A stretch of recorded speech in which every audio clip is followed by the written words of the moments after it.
Today, I want to invite you into a story. Not a set of bullet points, not a list of rules, but a continuous journey through a time that most of you only know from sepia-tone photos and vintage documentaries.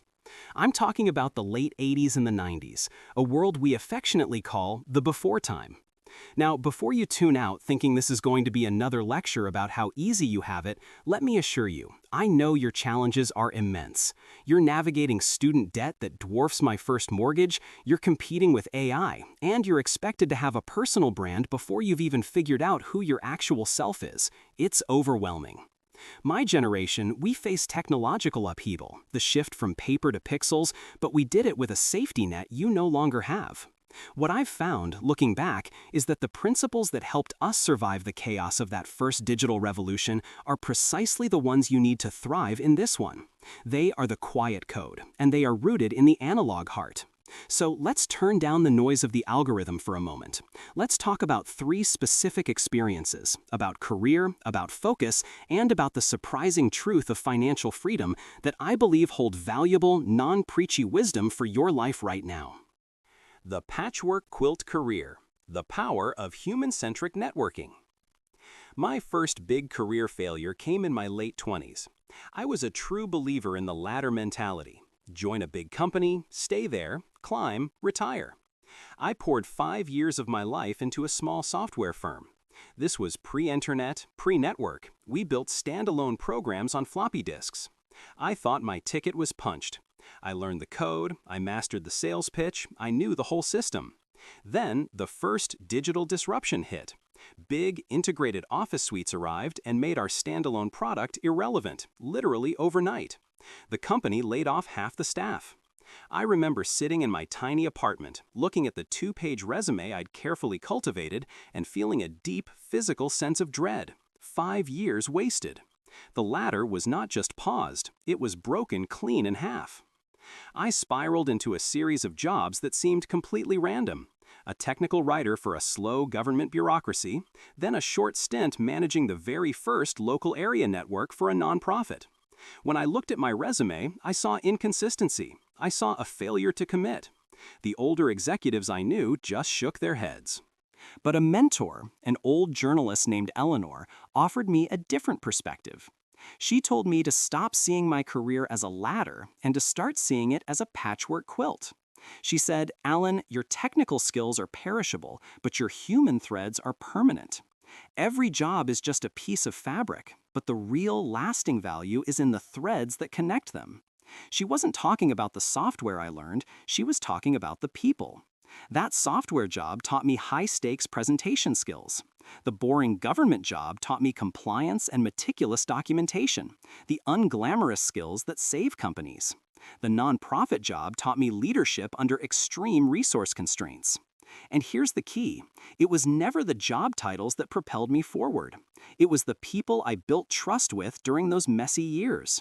It was a colleague from the nonprofit who called me years later with an opportunity that actually did define my career. Why? Because she had seen me solve problems when the budget was zero and the stress was immense. She trusted the person, not the resume line. The quiet code for you today. Your generation is encouraged to pivot, to side hustle, to be a portfolio human. Embrace that, but reframe it. Stop viewing those early jobs as wasted rungs. View them as human connection nodes. Your power in the future economy lies not in the perfect job title, but in the depth of genuine trust you forge and maintain with the people you collaborate with, even in the jobs that feel like detours. The skills are obsolete in 3 years, but the human thread of "Alan is reliable" or "she handles pressure well" is an analog asset. It doesn't degrade. And it's the only asset that will get you a call for the job that isn't even posted online yet. Remember, network is an action, not a noun. The freedom of unplugged time, rediscovering creativity in the void. Moving on, I want to talk about focus, which is perhaps the most precious, most threatened resource in your lives. You live in a world of infinite input. We all have phones now, but I remember the world before. When I was trying to solve a truly difficult problem at work, something requiring genuine creative synthesis, my biggest tool was the mandatory void. Picture this. I'd hit a wall. Back then, there was no internal chat, no Slack, no social feed to check. The most appealing distraction was the break room coffee. So I would leave. I'd get in my car and drive. No GPS, just a destination I probably already knew. No cell phone, you literally couldn't be contacted. No podcasts or audiobooks. Just me, a tank of gas, and the radio playing static or a random pop song. And almost universally, it was during that 45 minutes of staring out the window, of letting my mind wander and be truly bored, that the solution would appear. The creative breakthrough, the innovative connection between two seemingly unrelated ideas would just click. It happened not when I was actively forcing the solution, but when I had stepped away and allowed the background processing to happen. The physics of creative flow is what this is. Your brain needs time to clear the cache, to let the conscious mind take a break so the subconscious can synthesize and connect. But today, you don't have that mandatory void. The 10 minutes you wait for a meeting, the 5 minutes you stand in line, you instinctively fill that space by reaching for your phone.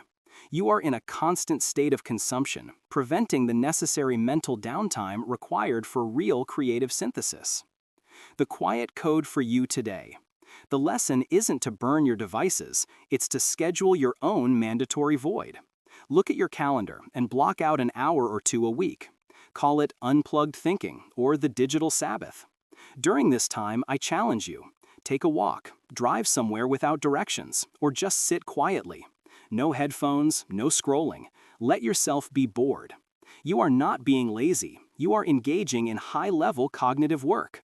You are allowing your best ideas, the ones that connect the dots between your career, your passions, and your personal life, to surface.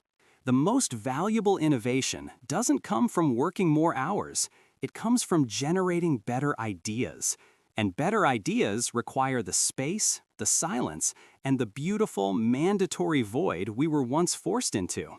You have the power to choose it. Choose to be unreachable sometimes, and watch what your mind delivers. The quiet freedom of low fixed costs. The danger of debt-supported lifestyle. Finally, let's talk about money and the anxiety that surrounds it for your generation. I acknowledge the fundamental unfairness of the cost of living today. But there is one financial truth from the before time that is more vital now than ever: the danger of making discretionary debt feel normal.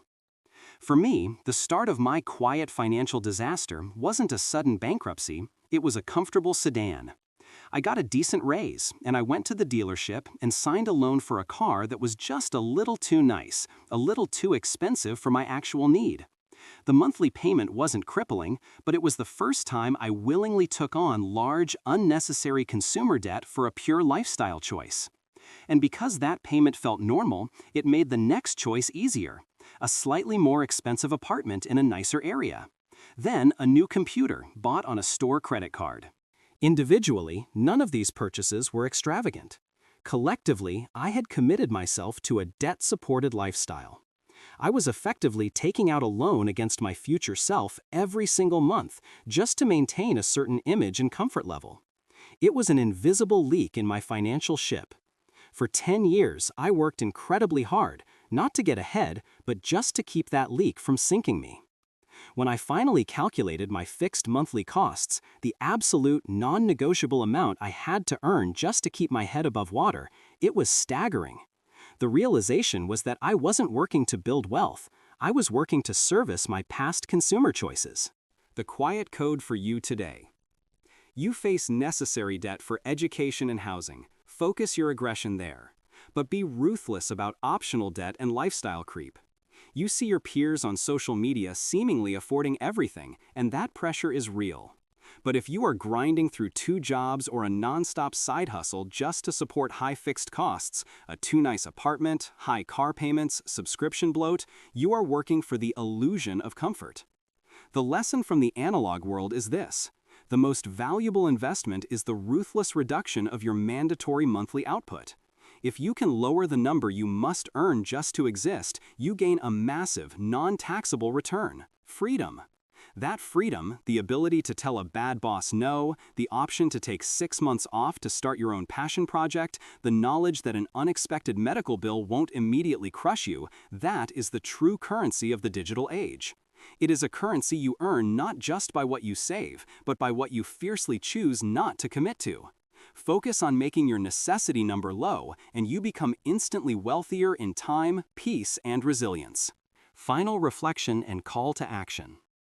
So, as we wrap up this journey through the before time, I hope you see that the old wisdom isn't about telling you how to live. It's about sharing the fundamental, unchanging mechanics of living well. Your world is one of unparalleled velocity and connection. We were forced to be slow and isolated. The genius move is to synthesize the best of both.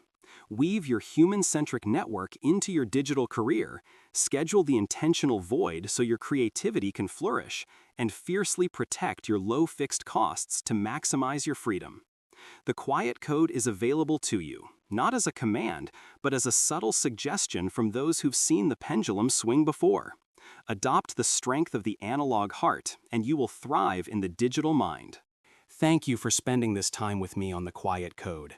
If these stories resonated with you, share them. Tell a friend who's feeling the burnout. And subscribe so we can continue to share the quiet wisdom that helps us all navigate the next chapter. Until next time, be well and be mindful of your silence.